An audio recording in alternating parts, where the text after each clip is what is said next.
Hi everyone, Anthony Morganti here. Today I'm going to be talking about an application that I've never done a video on in the past. That app is called Viewpoint. The current version is 4.0 and it's put out by DxO.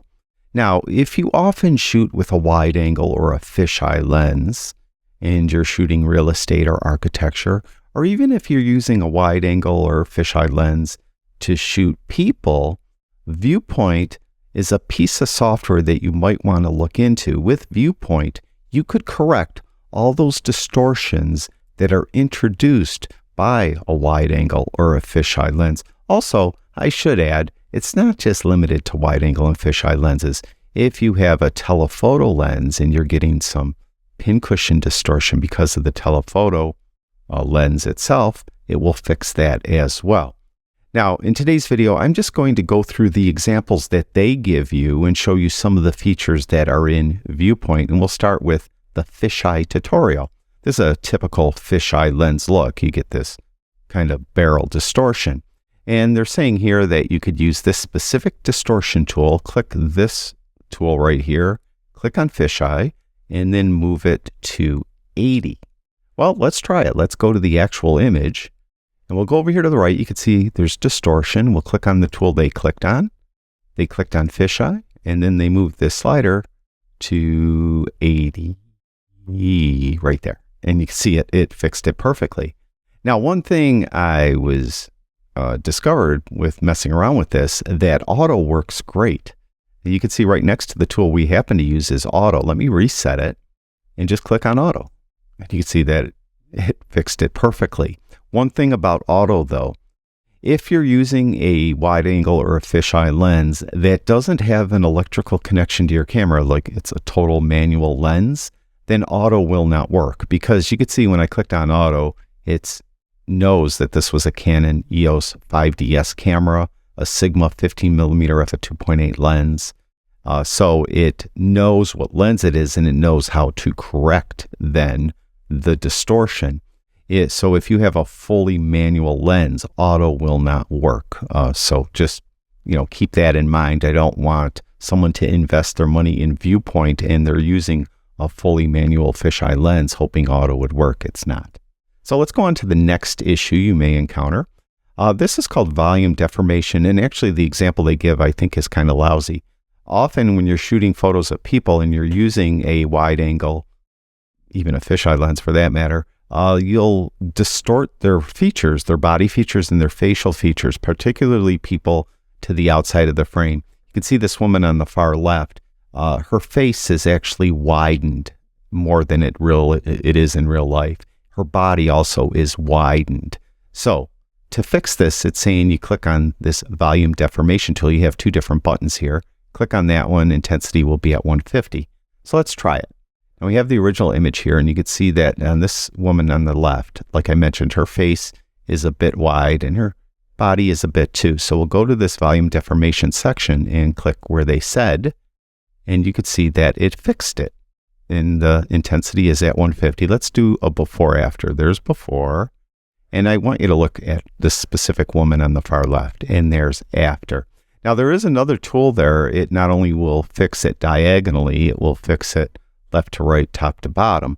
And actually, I've tried that as well, and I think that might work even better on this image. So again, you look at that woman on the left, and you click here, and you can see how it kind of makes her look more realistic. So you could try either one. And also, they have an intensity slider that you can move around to try to dial it in. So,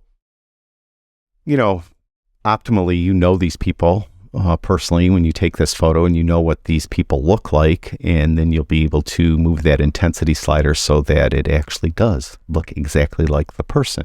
All right, let's go to another one. Oh, we're not going to save this. Don't save. All right. This is a common issue when you're shooting with a wide angle lens and you don't have the lens pointed straight ahead. You have it pointed slightly up or slightly down. You'll have the buildings falling backwards away from the frame. And this is kind of a common correction here where you use these lines. And you can do this in Lightroom. So those of you that use Lightroom are probably familiar with this. But let's try it here. Let's go to the image.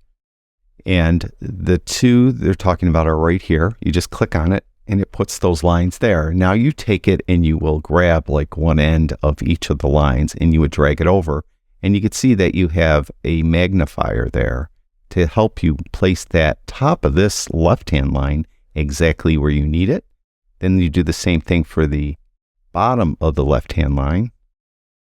Let's put it exactly where we need it, which I hope is right there. Kind of moved a little when I did it, but let's just leave it there. And then we'll come over here and we'll come on to the left side or the right side of the building with the right-hand line. Put that there and put that. So I try to find my way. There we go. Right there, I guess. That looks pretty good. Then at the bottom, click apply.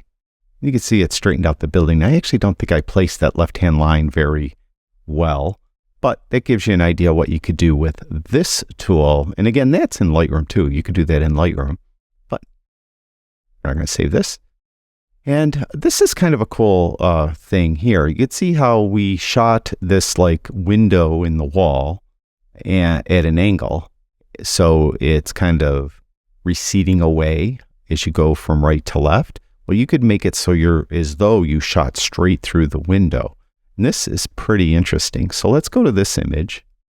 You can see it here. And you're going to use this tool right here in the perspective section, the rectangle tool. Again, you get those like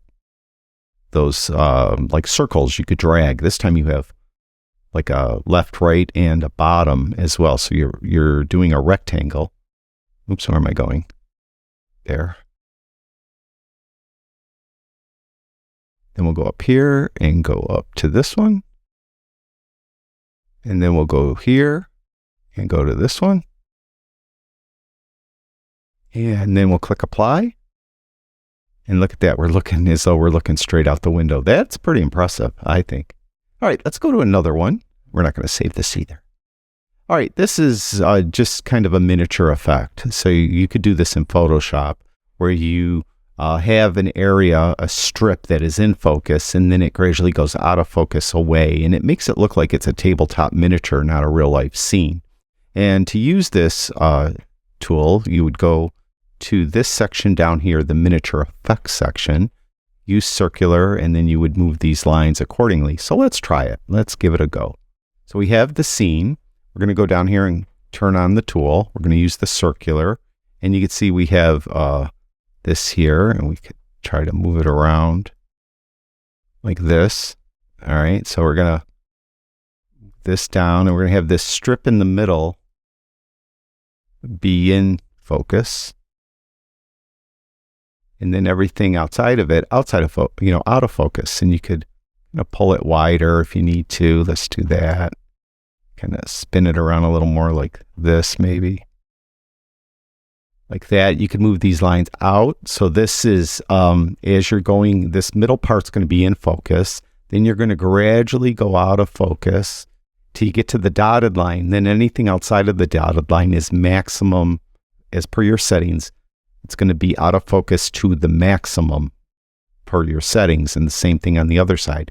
And those settings are right here. If you hover over either of these little dots that are outside each of those middle lines, you could see that you have a scale under there. Right now it's at 40. Then you could go on that and you could make it more out of focus by going to the right. See how it's blurring it even more, or less out of focus as you're going to the left. So, and these are equal. So it doesn't matter which one you move. They both move equally, meaning this one is at 34 at the bottom. And if I go on the top one, you can see that one's at 34. And if I move it to, let's say, 40 at the top, and then I go down here and that one's 40. So when you're happy with your settings, you could go down here and just click apply. Now you can see it looks more like maybe a tabletop miniature, and it's not necessarily a real life scene. So that's the miniature effect. So that's all the examples they give and some of the things that you could do in Viewpoint. Now personally, I don't shoot wide very often. I'm not that much of a wide angle shooter. But there are some situations where if I was forced to shoot wide, I would of course do it. It's just that I don't typically do it. I tend to shoot very tight. That's just my personal style. So Viewpoint isn't something that I would probably use although it would be handy to have just in case I have that situation. For me, it would probably be more likely that I'd be, let's say I had to get a photograph of a group of people in a small room, and I had everyone crowd in, and I used a wide angle lens, and I made the people on the faces of the people on the outside of the frame distorted. Then I think I'd use Viewpoint for something like that. So that's Viewpoint 4.0. Again, it's put out by DxO. I'll have links for it in the description below this video. Thank you, everyone who watches my videos. I really do appreciate it. Talk to you guys soon.